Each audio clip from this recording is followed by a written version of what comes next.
Welcome to Marketing Recap. In this episode, we're talking about how LinkedIn is helping your company's employees share content and why Twitter is shutting down its fire hose to data resellers. All this and what it means for your business on tonight's Marketing Recap. Oh, that's the wrong thing. Welcome to Marketing Recap, the weekly roundtable that gives you an inside peek into the latest news from the world of digital marketing and what it means for your business to help you stay ahead of the curve. Co-hosted by Cynthia Johnson of Rank Lab, Blake Jamieson of BlakeJamieson.com, and BJ Smith from The Busy Marketer. Ready to join the conversation? Let's get to today's headlines.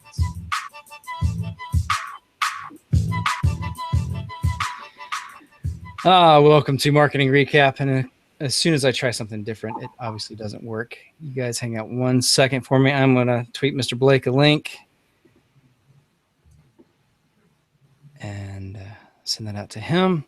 All right. Welcome again to Marketing Recap. If you're watching us live on Google Hangout or YouTube, we want to hear from you. So join our live Twitter chat using the hashtag MRcap. We want your questions, your comments, and we want to share some of them on the show tonight. So jump in on the chat right now, hashtag MRcap. We are back after a couple of weeks of taking some time off. And I don't know about you, Cynthia, but I definitely missed everybody. I already see some folks tweeting about it right now in the Twitter chat. So let me tell you guys what's going on. So a couple of weeks ago was my 10-year wedding anniversary, and my wife and I got kind of a last-minute opportunity to escape and head off to the mountains and be away from our kids, which we love our kids, but the idea of just kind of like spending time to make sure that we still know how to talk to each other, which we do. It was great. We hiked up some mountains. We saw some crashed airplanes, all kinds of craziness, but it was like waterfalls and beauty and totally relaxing and awesome. So I became really rejuvenated from that. And then I was ready to go last week, and then I had a little incident, I guess you could say. I guess this is if you've ever heard of getting in trouble from a podcast, I guess that's kind of what happened to me. I was interviewing one of guys for my other podcast, the Busy Marketer podcast, and he was telling me, this gentleman was Stan Genetic, who he runs the Landscape Business Pro podcast, and he actually had introduced, I can't remember the guy's name off the top of my head, the person who wrote the book Men Are From Mars, Women Are From Venus, the Venus Mars guy, and apparently he's all into like these herbal supplements and stuff, and he's got the cure for ADD and all this other stuff. And I have long said that I am a undiagnosed adult ADD victim here, and everybody just kind of laughs it off. I'm like, no, I'm serious. I too many bright shiny objects distract me, and so I was reading some of this guy's stuff, and I was kind of like pulling off. He says, okay, you want to use magnesium and iron and vitamin B6.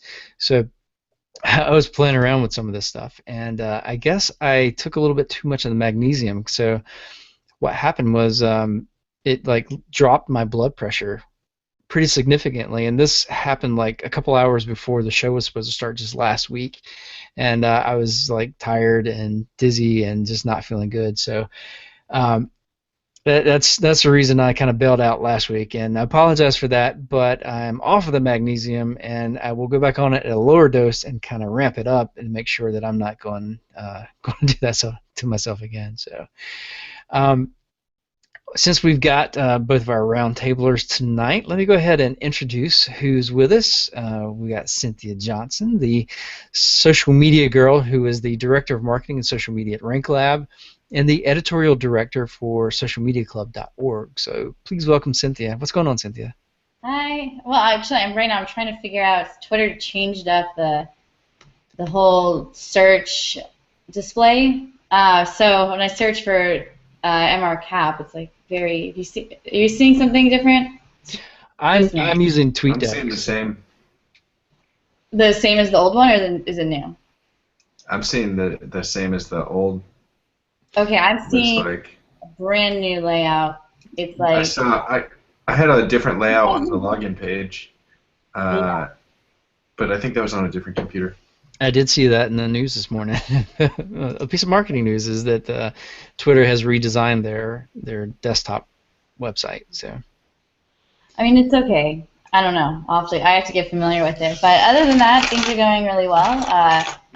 So I wanted to say, apologize again to everyone for us not being in the past 2 weeks, and congratulations on 10 years of being married to BJ. thank you.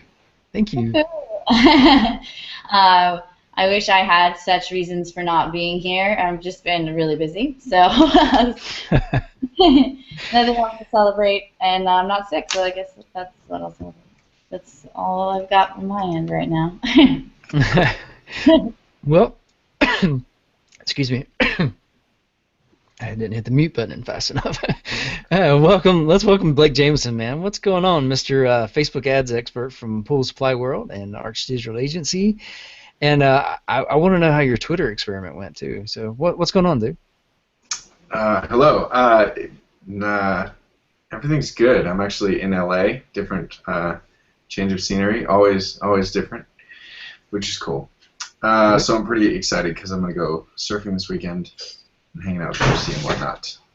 So yeah, things are good. Twitter's going really well.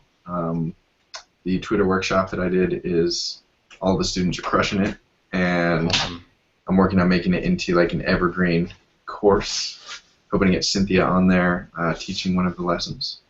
Absolutely. By the way, thanks for letting me know you're in LA. I'll be in San Francisco tomorrow. So. I actually just found out that I was coming.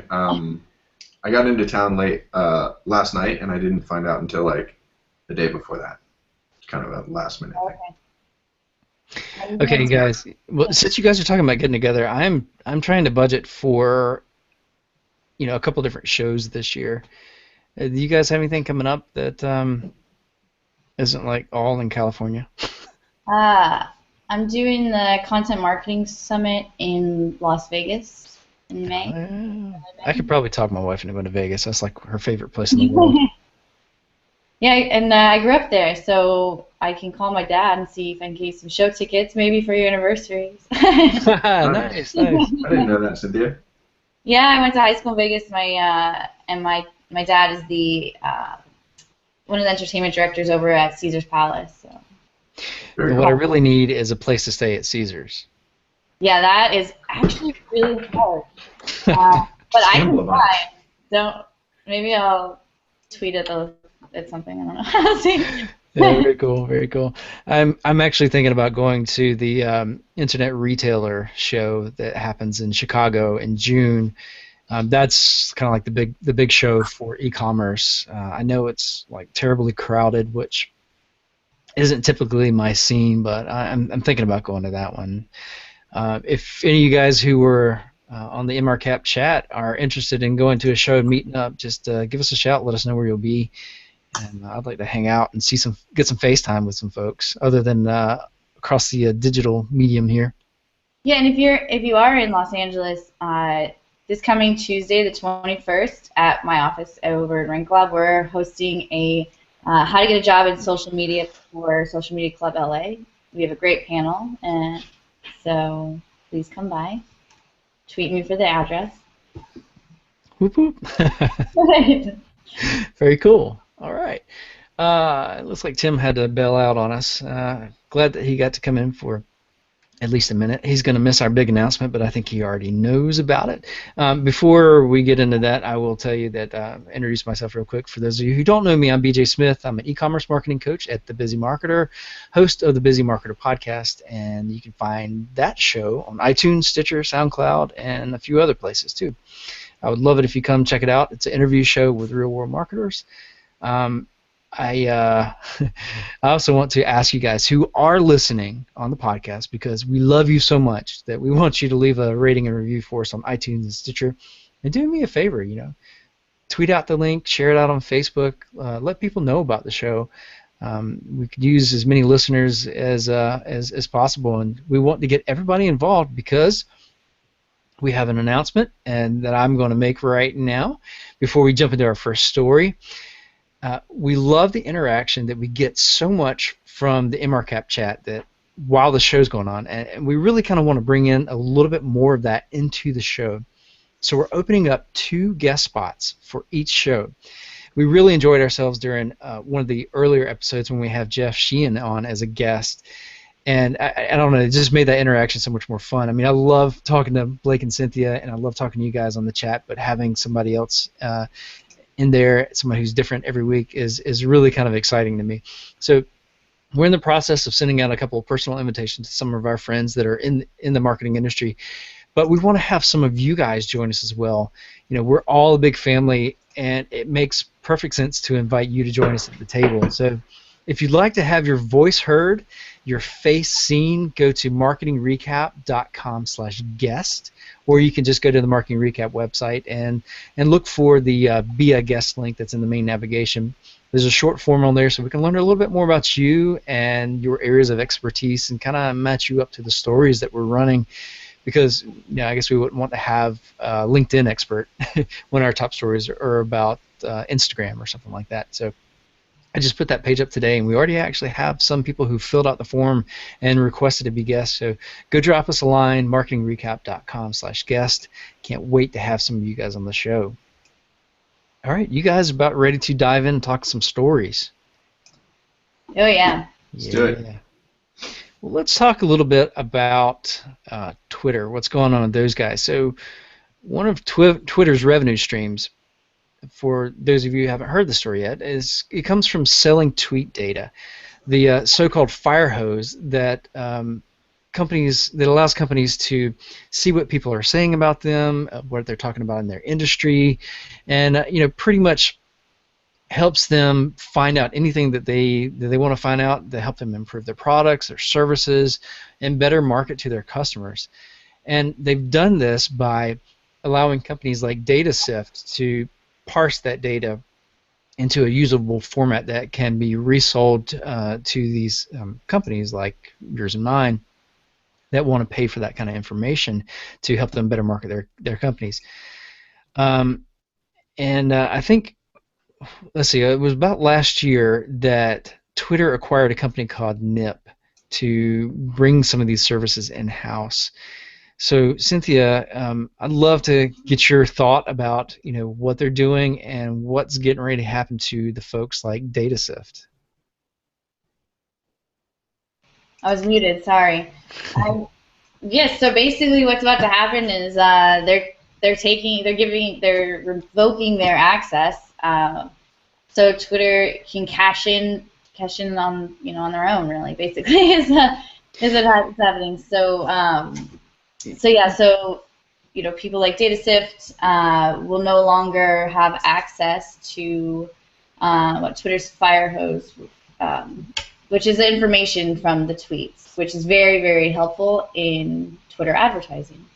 So now if you want information, you have to go directly to Twitter, which is why Yeah, I'm wondering, I don't know how the law works on some of this stuff. I mean, is this going to be considered monopoly type stuff? Because there were companies out there now.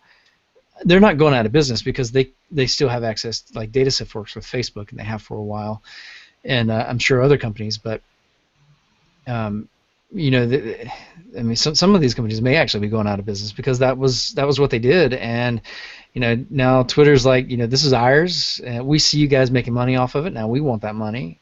I mean, that's what it seems like from a cynical standpoint. Now, if you listen to Twitter talk about it, they're actually saying that, we're trying to give a better experience to our users by having one place to have it. Is there any validity to that? Yeah, I mean, there might be. Internally, everything seems different. When you step outside of what you're doing and you look at it from a unique perspective. So I guess both answers could technically be correct. I think that now we understand a little bit more with the strategic move to working with Facebook, since DataSift knew a year ago about this. But absolutely, it's all about making money. And is it a monopoly? Well, I mean, is Google a monopoly? So right. It's a really a loaded question. And in my opinion. I don't know what you guys think. I also think though that Twitter is trying to beef up their advertising and has been for a while, and maybe this is just one of the steps in that the user interface they're talking about is part of that. I think it's great. I don't think it's a monopoly at all because it was Twitter stuff to begin with, and they were selling the product, and now they're not. So if the other company, like if DataSift, well, DataSift's a bad example, but if a company like DataSift was relying only on the info that they were buying from Twitter, and now they have to go out of business, it's not a monopoly because if they had their own data that they, procured themselves, then they would have their own business. So it's not like, I don't think a monopoly is in question at all. I think it's a good thing because if there is one less middleman for that kind of data, it's hopefully going to be cheaper. One less person that's got to be paid. So, granted, Twitter could charge whatever they want, but right, because now there's no options. There's no competition for it. Yeah, but you don't. I know there are probably a lot of people that do rely on it, but there's also a lot of other data sources too. So yeah. Like Facebook. Facebook recently opened up their pipeline to DataSift, among some others. So there's plenty of places to get social graph data that isn't Twitter. Yeah, absolutely. And I think if I were Twitter, I think it's a very smart move on their part. They see somebody who is a couple of companies who are out there and they've created an industry. Twitter, all they did was here's the raw data, and these other companies figured out how to turn that data into something usable to other companies. And now that Twitter saw that people really want that information, it makes sense for them to go after a company, to bring a company on board that can sort that data for them and bring that stuff in house. So yeah, and they've had a year. Let's say they acquired them almost a year ago. So, and there's something else is that this has not been a surprise for companies like DataSift, and I hate to keep bringing them in, but these companies, DataSift's just the big name that kind of goes with it, but they let them know. Twitter let these guys know a while ago that they were going to get cut off. So, again, if it was another company and they were purely relying on Twitter for their business, then they've seen it coming and they've had plenty of time to kind of pivot. Yeah, which I think some of them did, which is great. I know that hopefully most of them did. Yeah, right. Yeah, and well, and if you look at some of the back and forth, there have been negotiations that have been going on. So some of these guys were under the impression that there was still a possibility that Twitter will reverse their decision, but it's not going to happen now. Yeah. Well, do you guys have any clients that use this that type of data? Not from Twitter, no. Yeah. I work with a guy that built something that pulled that data through DataSift for tweets for like trending stuff, but he sold his company and then the company kind of folded without him, and now he's at Full Spiral killing it. So he built something and cashed in at a good time. Yeah, very good. Awesome. Great. Well, let's talk a little bit about LinkedIn. So that's our other big story of the week. LinkedIn wants you to activate your employees and coworkers in order to make them better employee advocates and to help them build their own personal brand, which is kind of impressive. Personal branding is something that I've been really interested in over the last few months. I actually just gave a speech to a bunch of college students. So the fact that LinkedIn is going to employers and helping employers empower their employees is really interesting to me. So I guess I'll tell you guys a little bit more about it. So earlier this week, the way they did it was LinkedIn announced a new service. It's called Elevate. It's a desktop and a mobile app that helps companies to empower those employees by letting them share content, and that includes content that they put out by the company and related content that comes from other sources. So we're talking about employee advocacy and helping to build helping to build these personal brands. And here's why it's important. And let me quote this actually from LinkedIn. So this is kind of interesting. When a LinkedIn member shares 6 pieces of content, on average, they receive 6 profile views and make 2 new connections, which helps them strengthen their personal brands. At the same time, the company they work for receives 6 job views, 3 company page views, and 1 company page follower, which helps them to better hire, market, and sell. And despite that, our LinkedIn's research shows that only 2% of employees share content their company has shared on LinkedIn, yet they drive tremendous value. These employees are responsible for about 20% of the overall engagement, clicks, likes, comments, and shares that content receives. That's not surprising, given employees have 10 times more connections than their company has followers, and people tend to be considered more authentic than companies.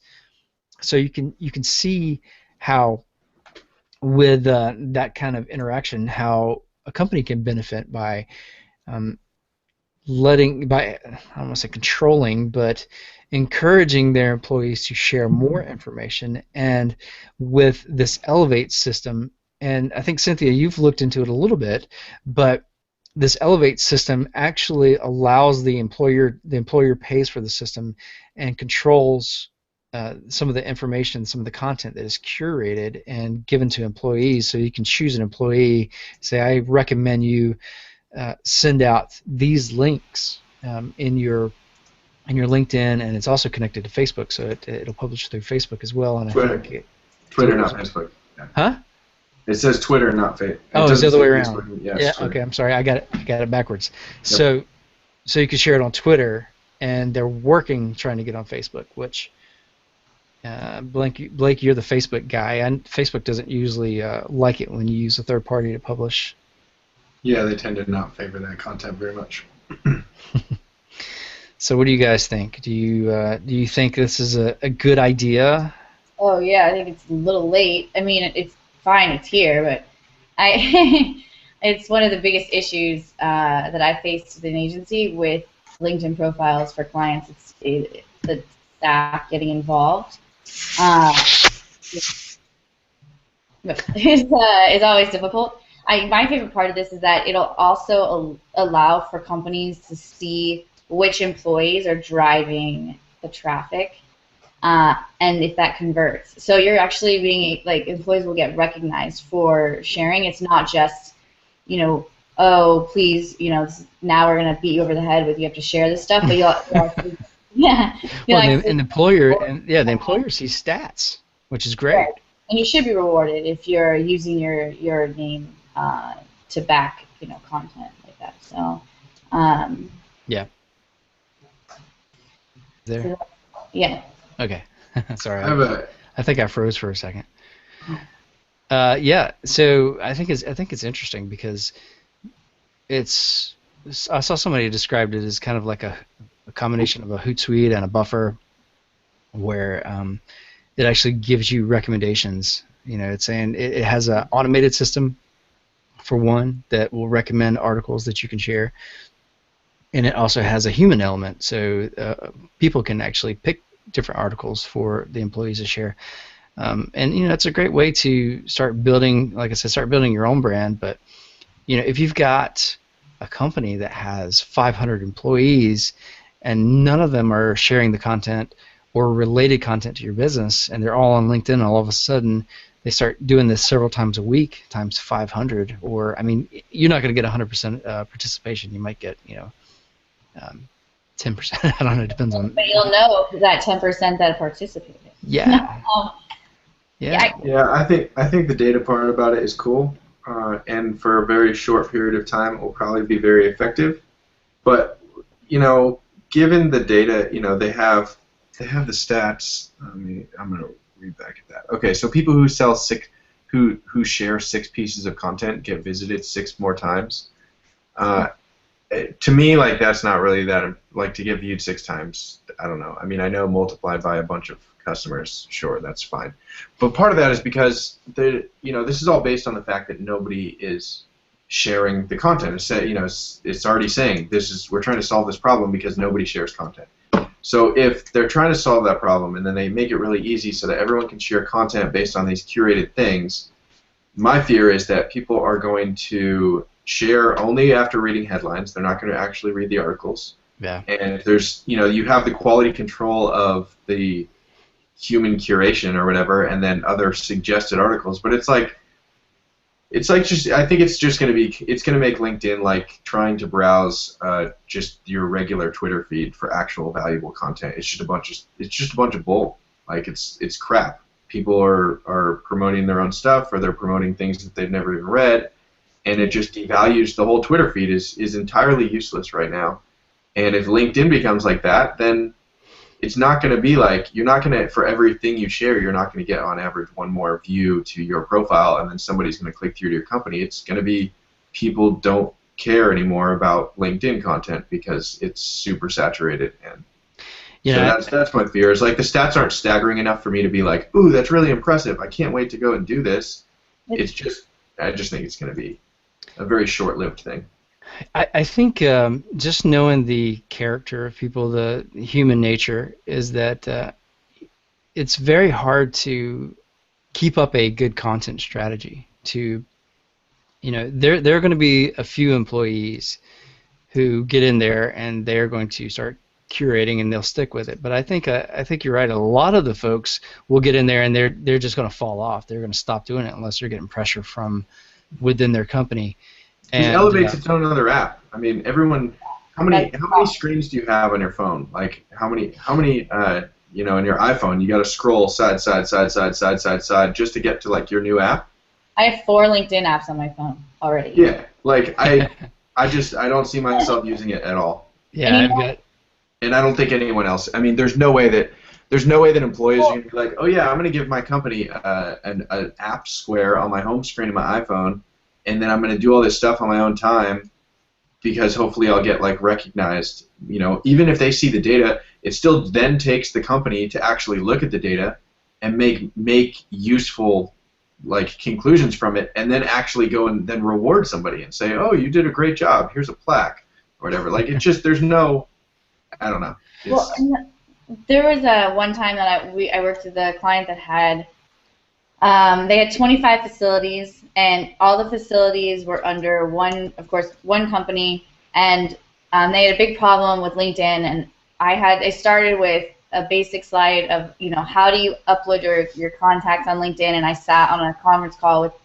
the head office people at all these places, and step by step showed them how to upload their contacts in LinkedIn, because that is how separated a lot of your staff members are from using a LinkedIn profile, especially in the type of industries where it would really matter.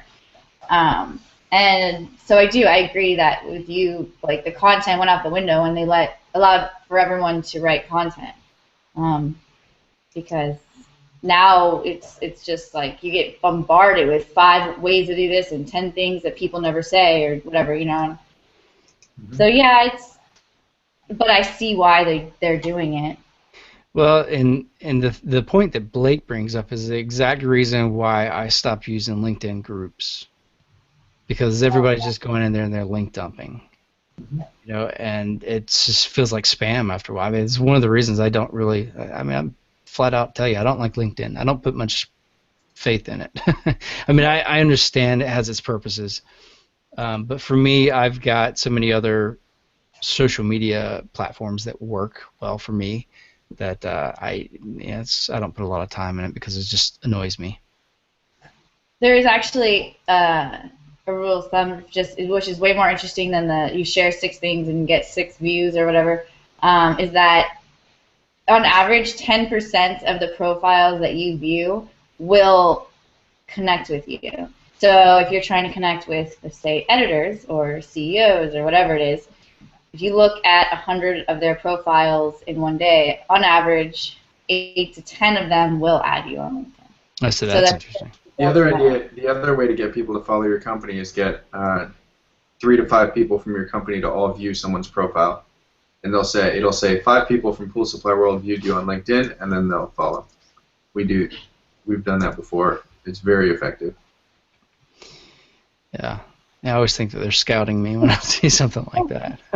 And that's usually the case. We're trying to cherry pick them, and so we want to get on their radar, but not necessarily go so far to out. We don't have to reach out to them. We can just subtly leave those kind of hints. Yeah.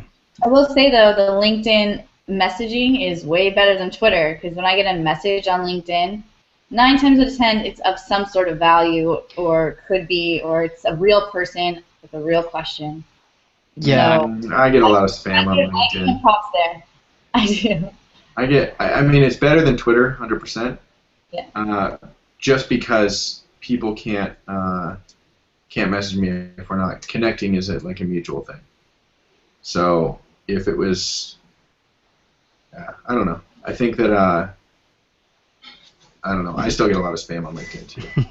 I give Elevate like 3 months max. Wow. Well, it'll stick around. It'll just live next to all the other LinkedIn apps I have and only look at because I want the little red alert button to go away on my phone. Well, and there is a positive side to all this. I do think that, and maybe the way they're going about it is the wrong idea. But I do think that employee advocacy is important. And really, I think that to get a business that has strong employee advocacy has got a lot to do with their brand and the way their personality is as a company. And that's not something that an app is going to change. If you're excited about your company and you're excited about the things that happen in your company, yeah, you're more likely to share with your friends and your networks the things that are going on within that company. So an app's probably not going to change that. I like that they're bringing a little bit more awareness to this, and I like the idea that they're giving employers the okay to let their employees build a personal brand. That's one thing that a lot of folks are scared of. Yeah, but it's LinkedIn is allowing companies to allow people to build a personal brand. There's a lot of companies that are not into that kind of thing, and LinkedIn can publish some stats that might convince some of them. But there's plenty of companies that that have corporate policies that say basically you can't represent our company to the public because we're too big and we can't. It's too much of a risk to have you going out and speaking as if it's on behalf of the company, and so it's much easier to have it be black and white and say you can't say you work for us on LinkedIn, or you can't, and there's a lot of companies like that, and Elevate launching isn't going to change that. It's going to give those people a platform, but it doesn't mean that those people are going to even want that platform. Yeah. I'm just thinking that it's bringing awareness, and it's something else that's hopefully start chiseling down some of those walls. And yeah, you're right. Some of these companies are going to be so big that they're just not gonna, no matter what you say. And if their brand is strong enough, then they don't need it. But I think there's a lot of. I think there's. Yeah. No. I think I wish every company embraced having people build personal brands. But the problem is, like, while the people are there, the people with strong personal brands, while they're at that company, they're adding a lot of value. They have a lot of leverage, and if they leave, they take that leverage with them. So it's if a company has an army of employees, all of which are all very strong personal brands, that those are like targets for headhunting. And it's much more expensive to keep those people around, and so it's hard for companies to justify opening those floodgates, Oh yeah, absolutely agree with that. So, for sure. And I've said from just in economical right, it's going to cost you so much more money to try to train these people, and just in man hours alone, and trying to get them to post this content. If you just invest in good content and maybe some LinkedIn ads, it'd probably do the same and save you a lot of time and money and frustration. Not that this isn't great for a smaller company, but just produce good content, and then it wouldn't be that hard anyway. So that's all. Yeah, you talk about Blake with the different policies and things like that. When folks go out there, you'll see in their Twitter profiles or whatever, it says, views are my own. But if you're commenting on things that are happening in your industry, it's going to reflect on the company no matter what. So there is always that that thing that you have to worry about. Who is going to be out there representing your company? Who you don't want to just kind of take the leash off of everybody. Yeah. No, I agree. I mean, I also would never work for a company though that wouldn't let me do that, or probably go crazy. So I don't know. Yeah, but we wouldn't really have to worry about you though, right? You know what I mean? Like choose your companies wisely, people. That's all. Yeah. Oh, also, speaking of LinkedIn and jobs, someone, if anyone's interested, reached out to me on LinkedIn, and the city of San Francisco is hiring a technology social media strategist for the first time ever. Nice. If you love San Francisco and you do social media strategy, maybe you'd be interested. Message me. I don't know. Yeah, I thought that was kind of cool. It's like the first city to have like this role, and they did a big article about it. It's kind of cool. It's awesome. Yeah, it's very cool. San Francisco is a beautiful area too. Yeah. Okay. Do you guys have anything else you want to talk about before we wrap up tonight? I think it covers it. Well, let me think. I want to give a shout out to Carlos and Wayne for always showing up. Thank you. That's all. Yep. And Van. Oh, Van. Yeah. Yeah, Van had a great comment about LinkedIn a little bit ago. Let me see if I can dig that one up there. He was talking about gamifying. So yeah, he was saying that it's the talking about Elevate as the business people version of gamifying. So, going to use the data about who's doing doing all the sharing and whatnot to kind of gamify it and get people in there, which I think is a bad idea. Yeah. Yeah, don't give them incentive, of points. Don't make it a point system just to get people to share, because they will start sharing crap. Yeah, but I mean, the whole data is saying, look at how many people shared stuff. I mean, that's exactly what it is. It depends. How do you use it? That's the point that Van has is, it's exactly what they're doing is they're gamifying it with the data. Right. So, yeah. Yeah. We'll see how it goes. What was your prediction? 3 months? Yeah. I don't think it'll ever get traction. I'm not saying they'll just get rid of it, but I don't think it'll ever. I think it won't keep traction for longer than 3 months. Maybe it'll have traction if all of the LinkedIn staff use it, and then anybody who wants. Like it worked for Google Plus. Yeah, no. It did work for Google Plus. It's fine. Yeah. Okay. Wait, what happens if you lose your job and then you just shared all of this content that you didn't want to share in the first place? It's one thing if you wanted to. Anyway. Yeah. Well, and that's the other thing is, let's back up to that one. So one good rule of thumb is that you don't want to go out there and always push your stuff, right? I mean, those are the people that you hate on Twitter, and you quickly unfollow because it's a link to their stuff. Every single link is my stuff, my stuff, my stuff. And the system is supposed to give you the ability to share things from your company and then other content from third parties.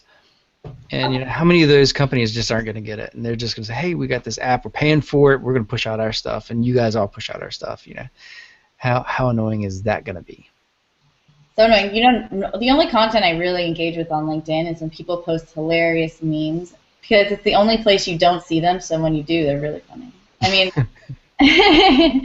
everything else I get kind of it's just there's too much text when you're in LinkedIn, and it's overwhelming. Gotcha. Cool. All right. Anything else you guys want to talk about tonight? I think that covers it.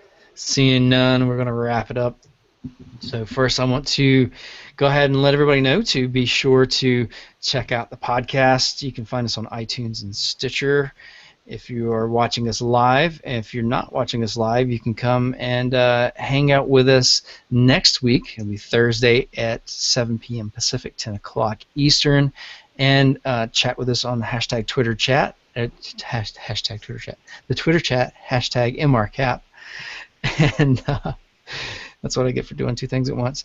And and if you're interested in hanging out with us on the show, go fill out the form. It's marketingrecap.com/guest, and it's just a couple questions that we've got for you. We want to know a little bit more about you and why you want to be on the show.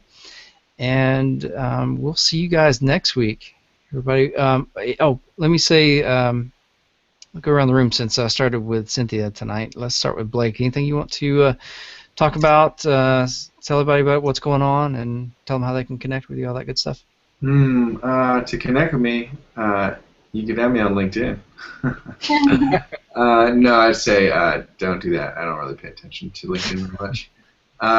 Follow me on Twitter at Blake Jamieson or BlakeJamieson.com. So for now, I'll probably have something different next week because hopefully I'll have the Twitter workshop live to the public again, besides the first class that's killing it. So awesome. Yeah, I'm looking forward to hearing more about that and hearing a full report on what's going on there. Cynthia, what about you? What's going on? So if you would like to get a hold of me, either to attend the event in my office next week for Social Media Club LA, or anything else that was mentioned in the show tonight, you can email me at cynthia@socialmediaclub.org. Follow me on Twitter at CynthiaLive. Or if you want a little throwback, you can find me on Words with Friends because I recently became re-addicted to it. So. A little bit. Yeah, I spent like an hour trying to figure that out with my mother, trying to get her account straight. Yeah, I can't. So it's great. All right. Well, I'm BJ, and you can hang out with me on Twitter and Instagram at BJ Smith Strategy. I don't mix it up very much. You can go find me on LinkedIn, and I will probably add you back if you don't look like you're going to try to sell me something. So yeah, come hang out. Check out my other show, the Busy Marketer Podcast, tomorrow, Friday, which will be April the 17th. I'll be launching that episode that I mentioned with Stan Genetic, where it was the preview before my magnesium overdose. So yeah, you can go check that one out. I think that's about it. So if you guys, be sure to come hang out with us. Be sure to leave us a rating and review on iTunes and Stitcher. We really appreciate everybody, and we'll see you again next week. Bye.